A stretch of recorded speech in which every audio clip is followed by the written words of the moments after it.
শতকের কলকাতা শহরকে নিয়ে লেখক হরিহর শেঠ তার প্রাচীন কলকাতা পরিচয় বইতে লিখেছিলেন একটি মজার ছড়া, জাল জুয়াচুরি মিথ্যে কথা এই তিন নিয়ে কলকাতা। বলাই বাহুল্য, কিছুটা শ্লেষ মিশিয়ে লেখা এই লাইনগুলো সেই সময় কলকাতায় ঘটে চলা বেআইনি কাজকর্মের কথা বলে। তবে এই লাইন দুটো সাধারণ মানুষের কাছে এতটাই জনপ্রিয় হয়ে উঠেছিল যে কালক্রমে তা প্রবাদের রূপ পায়। দেখা যায় কিছুটা অদল বদল করে কলকাতা ছাড়াও আশেপাশের অনেক এলাকার জন্যই এরকম এক একটি ছড়া তৈরি হতে শুরু করে।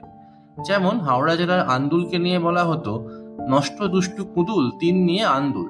আবার উত্তর 24 পরগনা নৈহাটিকে নিয়ে বলা হতো, কলা মূলো শাকের আটি এই তিন নিয়ে নৈহাটি। একই রকম ভাবে হুগলি জেলার কোন্নগরের নামে প্রচলিত ছিল, গাঁজাগুলি ছিঁচকে চোর এই তিন নিয়ে কোন্নগর। আপনার এলাকাকে নিয়ে এরকম কোনো ছড়া জানা থাকলে তো অবশ্যই কিন্তু কমেন্টে জানাবেন আমাদের।